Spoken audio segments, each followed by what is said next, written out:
So welcome back guys to name story moments. तो दोस्तों कल का जो हमने टारगेट रखा था वो 4000 सब्सक्राइबर था, बट आप लोगों ने फिर भी काफ़ी प्यार दिया और अब के लिए 3.4 के पूरे करने पर आप लोगों का बहुत ज़्यादा थैंक्स। बट अब कल तक 4.5 के सब्सक्राइबर्स आप लोगों का काम है पूरे करना। अब बिना आप लोगों का टाइम ज़ाया किए सीधा आते हैं वीडियो की तरफ। तो दोस्तों आज की वीडियो बहुत ही ज़्यादा मजे की होने वाली है, जहाँ पर गाइस शाओयन 2 होंग लेवल का ब्रेक थ्रो करने के लिए डीप रिट्रीट में जा चुका था। अब शाओयन की दाओकी शाओयन की फ्लेम मंत्रा से होती हुई तेजी से सर्कुलेट करने लगती है और फिर इसी के साथ ही बहुत सारी नेचुरल एनर्जी बड़ी तेजी से शाओयन की बॉडी में अब्जॉर्ब होना स्टार्ट हो जाती है, जो देखकर शाओयन अपनी ग्रीन लोटस हार्ट फ्लेम और फॉलन हार्ट फ्लेम को अलहदा कर लेता है और वो अपनी बॉडी को फॉलन हार्ट फ्लेम से किसी कपड़े की तरह ढक लेता है। अब जो भी नेचुरल एनर्जी शाओयन की बॉडी में जाएगी वो फॉलन हार्ट फ्लेम से रिफाइन होकर ही शाओयन की बॉडी में जाएगी और इस एनर्जी का प्रेशर भी काफी ज्यादा कम हो जाएगा। अब दोस्तों में बताया जाता है कि 2 होंग लेवल से 2 होंग लेवल में जाना कोई गुड्डे गुडियों का खेल नहीं, इसके लिए तो बहुत सारी एनर्जी चाहिए होती है। मगर शाओयन तो पहले ही एडवांसमेंट के बहुत ज्यादा करीब पहुंचा हुआ था और अभी के लिए शाओयन को थोड़ी सी एनर्जी चाहिए थी जो कि उसने गैदर करनी थी अपनी बॉडी में। मगर असल मसला तो ये था कि 2 होंग लेवल में जाते जाते शाओयन को टाइम भी बहुत ज्यादा लगने वाला था। अब दोस्तों शाओयन को इसी तरह ट्रेनिंग में बैठे बैठे पूरा 1 मंथ गुजर जाता है और इधर केव के बाहर ज़ियन भी एडवांसमेंट के लिए अपने उसी कैकून में डीप स्लीप में थी जो कि बार बार ग्लो कर रहा था। और इधर क्वीन मेडुसा जो कि अब पहले कैकून को देखती है और फिर वो उस केव की तरफ देखती है जिसमें अभी के लिए शाओयन डीप रिट्रीट में था और अभी के लिए क्वीन मेडुसा को शाओयन का ऑरा महसूस होना भी बंद हो गया था, जिसका साफ मतलब ये था कि शाओयन 2 होंग लेवल का सक्सेसफुली ब्रेक थ्रो कर लेगा। फिर इसके बाद क्वीन मेडुसा अकेले पड़ जाती है और वो बोर होकर कहती है कि ये दोनों सच में मेरा सब्र आजमा रहे हैं। फिर इसके बाद क्वीन मेडुसा भी आंखें बंद करके अपनी कल्टीवेशन में लग जाती है। अब इसी तरह दिन गुजरते जाते हैं, मगर एक दिन जब क्वीन मेडुसा अपनी कल्टीवेशन स्टार्ट करने लगती है, मगर तब भी वहाँ उस जगह आसमान में एनर्जी का बहुत बड़ा टोर्नेडो इकट्ठा हो गया था जहाँ पर शाओयन अभी के लिए ट्रीट कर रहा था।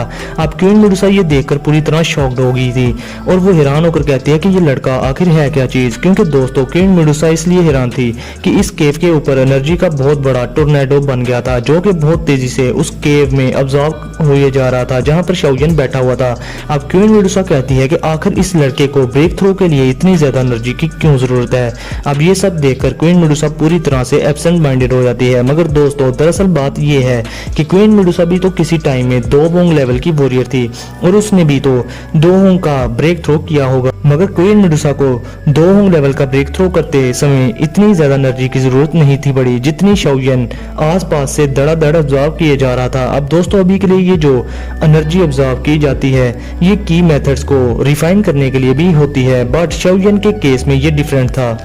क्योंकि शाओयन के पास इस वक्त फ्लेम मंत्रा की मेथड था और तो और उसकी बॉडी में इस टाइम 3 हेवनली फ्लेम्स थी और उनके नाम आप लोग मुझे कमेंट सेक्शन में लाजमी बताओ। और अभी के लिए सारी की एनर्जी इन फ्लेम्स की वजह से रिफाइन होकर बहुत ज्यादा श्रिंक होकर शाओयन की बॉडी में बहुत तेजी से अब्जॉर्ब हो रही थी और अभी के लिए शाओयन की 2 होंग क्लास की फाउंडेशन किसी भी ऑर्डिनरी 2 होंग लेवल के बंदे से काफी ज्यादा मजबूत हो जानी है और यही चीज शाओयन को आने वाले टाइम में बहुत ज्यादा बेनिफिट भी देगी जब वो 2 होंग लेवल से भी नेक्स्ट लेवल यानी कि 2 जोन का ब्रेक थ्रो करेगा। अब दोस्तों क्वीन मेडुसा को डर इस बात का था कि इस वैली के ऊपर आसमान में एनर्जी कितनी ज्यादा फ्लो को देखकर तो बहुत सारे स्ट्रॉन्ग मैजिकल बीस्ट वहां पर आ सकते थे, क्योंकि इस तरह की चीजों के बारे में मैजिकल बीस्ट को बहुत जल्दी पता चल जाता है क्योंकि वो बहुत ही ज्यादा सेंसिटिव होते हैं। अब इधर शाओयन की बॉडी वैली के बाहर से भी नेचुरल एनर्जी को ऑब्जॉर्व करना स्टार्ट कर देती है और जिसकी वजह से लिटिल गर्ल ज़ियन के कैकून की जो खुद भी एनर्जी ऑब्जॉर्व कर रहा था उसको एनर्जी की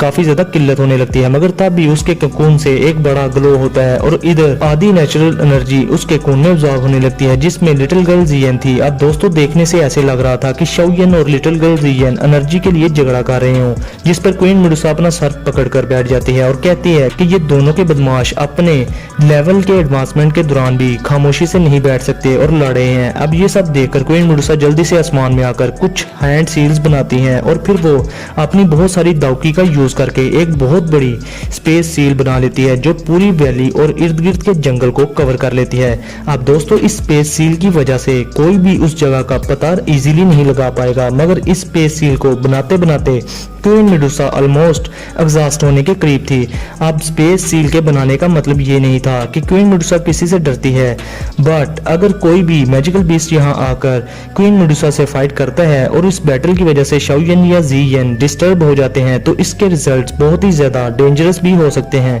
अब स्पेस सील बनाने के बाद क्वीन मेडुसा एक चट्टान पर बैठकर कहती है कि ये दोनों सच में किसी को आराम से बैठने भी नहीं देते। अब दोस्तों टाइम इसी तरह गुजरने लग जाता है और ऐसे ही पूरे 3 मंथ्स और गुजर जाते हैं, जहां पर शाओयन और लिटिल गर्ल ज़ियन अभी भी बहुत सारी नेचुरल एनर्जी ऑब्जर्व कर रहे थे। अब जब 1 मंथ और गुजरता है तो एक दिन अचानक क्वीन मेडुसा अपनी कल्टीवेशन के दौरान अपनी आंखें खोलती है और उसके माथे पर एक 7 कलर का छोटा सा स्नेक मार्क अपीयर होता है और जिसमें से अभी के लिए लाइट भी निकल रही थी। अब इसकी वजह से क्वीन मेडुसा अपने माथे पर उस स्नेक मार्क को छूती है। अब दोस्तों ये स्नेक मार्क किसी स्पिरिट के थ्रेड से बनाया गया था और स्नेक ट्राइब में सिर्फ स्नेक शमान ही ऐसे लोग थे जो इस थ्रेड को जलाकर क्वीन मेडुसा को इन्फॉर्म कर सकते थे कि स्नेक ट्राइब के स्नेक पीपल इस वक्त खतरे में हैं। और अभी के लिए जबकि ये मार्क क्वीन मेडुसा के फोरहेड पर अपीयर हो गया था तो इसका मतलब ये हुआ कि स्नेक पीपल इस वक्त किसी बहुत ही बड़ी मुश्किल में फंस चुके हैं और वो क्वीन मेडुसा की हेल्प मांग रहे हैं। अब इधर क्वीन मेडुसा एक लंबी सांस लेकर वहां से उठती है और अपनी पूरी पावर का यूज करके एक और बहुत ही स्ट्रॉन्ग स्पेस बैरियर उस वैली के इर्द गिर्द बना देती है और फिर शाओयन की केव और लिटिल गर्ल ज़ियन के ककून की तरफ देखकर कहती है कि मैंने तुम दोनों के लिए एक और पावरफुल डिफेंस बैरियर बना दिया है और अभी के लिए मुझे लगता है कि मेरे स्नेक ट्राइब पर कोई बहुत बड़ा डिजास्टर आ गया है, इसलिए मुझे हो ना हो यहाँ से अपने ट्राइब को बचाने के लिए जाना ही होगा। बस एक बार मैं अपने ट्राइब के सारे प्रॉब्लम्स हल कर लूँ, मैं वापस आप दोनों के पास यहाँ पर जरूर आऊंगी। अब क्वीन मेडुसा वहाँ से अपने स्नेक ट्राइब की तरफ चल पड़ती है, मगर क्वीन मेडुसा के जाने के बाद ही शाओयन की केव से और लिटिल गर्ल ज़ियन की उस लाइट के कोन से कोई हलचल नहीं होती। अब दोस्तों उधर कोई भी मैजिकल बीस्ट इस स्पेस लॉक के करीब आने की जरूरत भी नहीं करता और ना ही अभी के लिए उन्हें ये पता था कि यहाँ पर क्या चल रहा है और कोई क्वीन मेडुसा से स्ट्रॉन्ग पर्सन ही होगा जो कि शाओयन और ज़ियन को इस स्पेस लॉक के अंदर भी फाइंड आउट कर पाए। अब इधर बहुत सारे मैजिकल बीस्ट इस डर से आवाज भी नहीं निकाल रहे थे कि कहीं वो पिद्दी लड़की ज़ियन की उसकी एडवांसमेंट के दौरान उसे डिस्टर्ब ना कर दें। अब दोस्तों टाइम बहुत तेजी से पास होता रहता है और इस वैली के इर्द गिर्द बहुत सारी एनर्जी की वजह से एक ग्रीन वेब बन जाती है और अब देखते ही देखते पूरे 1 साल का टाइम गुजर गया था और दोस्तों क्वीन मेडुसा भी इस हाफ ईयर तक उस वैली में वापस नहीं आई थी। इसके साथ क्या हुआ ये किसी को भी नहीं पता। और इधर ज़ियन के कैकून के ऊपर और शाओयन की केव के ऊपर एक बहुत बड़ा पिलर बनता है जो कि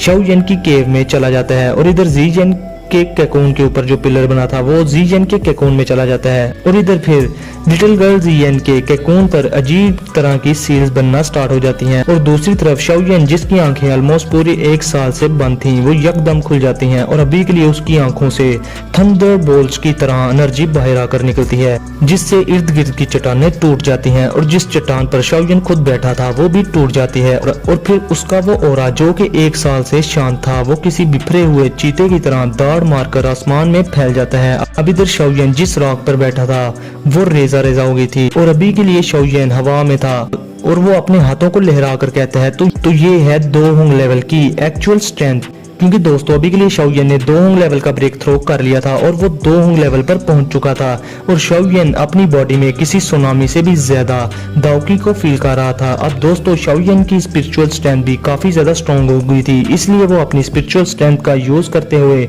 इस पूरी वैली को स्कैन करने लगते हैं और फिर वो लिटिल गर्ल ज़ियन के उस कैकून को भी स्कैन करते हैं जिसमें अभी के लिए लिटिल गर्ल ज़ियन डीप स्लीप में थी। अब Shaoyan magical beast mountain range में 50 किलोमीटर के रेडियस तक ही स्कैन कर सकता था और अभी के लिए बहुत सारे स्ट्रॉन्ग मैजिकल बीस्ट को भी पता चल गया था कि कोई उनको अपनी स्पिरिचुअल स्ट्रेंथ के साथ स्कैन कर रहा है, मगर वो शाओयन की स्पिरिचुअल स्ट्रेंथ पर अटैक नहीं करते। अब शाओयन अपने इर्द गिर्द स्कैन कर लेने के बाद अपनी स्पिरिचुअल स्ट्रेंथ को वापस अपनी बॉडी में बुला लेता है और फिर एक लंबा सांस लेता है। अब इसके साथ ही शाओयन के जहन में कुछ आता है और वो अपने माथे पर बनी अपने मास्टर की तरफ से दी हुई बोन चिलिंग फ्लेम की फायर सील को छूता है और फिर वो एक आ भरकर अपनी स्पिरिचुअल स्ट्रेंथ को अनलीश कर देता है और वो सारी की स्पिरिचुअल स्ट्रेंथ उसकी फायर सील में एंटर हो जाती है। अब जैसे ही शाओयन की स्पिरिचुअल स्ट्रेंथ उसकी उस फायर सील में एंटर होती है जो उसके माथे में बनी थी तो उसके सामने अंधेरा छा जाता है। तब भी शाओयन की स्पिरिचुअल बॉडी के के सामने व्हाइट कलर की फ्लेम का एक छोटा सा रास्ता बन जाता है और उस रास्ते के इर्द गिर्द अंधेरा ही अंधेरा था। अब वो फ्लेम पाथ है तो बहुत लंबा था, मगर शाओयन की स्पिरिचुअल स्ट्रेंथ वो रास्ता लाइट की स्पीड से 10 मिनट में ही कवर कर लेती है। और अब शाओयन की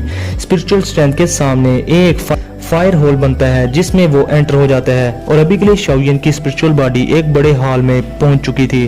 जहां पर हर तरफ अंधेरा था और 1000 फुट बड़ा पिलर था जो कि उस हॉल को सपोर्ट कर रहा था। और अभी के लिए वो हॉल बहुत ही बड़ा था। और फिर शाओयन की नजर उस हॉल में बहुत सारी व्हाइट कलर के क्लस्टर पर पड़ती है जो कि किसी ग्रीन कलर के ग्लो में लिपटे हुए थे और बंधे हुए थे। अब शाओयन की स्पिरिचुअल स्ट्रेंथ जब उनके करीब जाती है तो ये देखकर हैरान रह जाती है कि एक्चुअली में तो ये क्लस्टर स्पिरिचुअल बॉडीज हैं। मगर तब भी शाओयन की स्पिरिचुअल स्ट्रेंथ की नजर हॉल ऑफ सोल के सेंटर पर एक ग्रीन कलर के ग्लो में पड़ती है जिसमें एक स्पिरिचुअल बॉडी थी। और वो स्पिरिचुअल बॉडी और कोई नहीं अपने मास्टर यालाओ थे जिन्हें हॉल ऑफ सोल के प्रोटेक्टर वू ने पकड़ लिया था। और अभी के लिए दोस्तों मास्टर की आंखें बंद थीं और हो सकता है कि वो कमजोरी के बायस डीप स्लीप में जा चुके हों। और ये सीन काफी ज्यादा सैड भी था। अब शाओयन जब अपने मास्टर की ये हालत देखता है तो उसके दिल में तूफान खड़ा हो जाता है और वो कहता है कि क्या ये हॉल ऑफ सोल है। तो दोस्तों इसके साथ ही हमारा आज का ये एपिसोड यहीं पर होता है खत्म। तो गाइस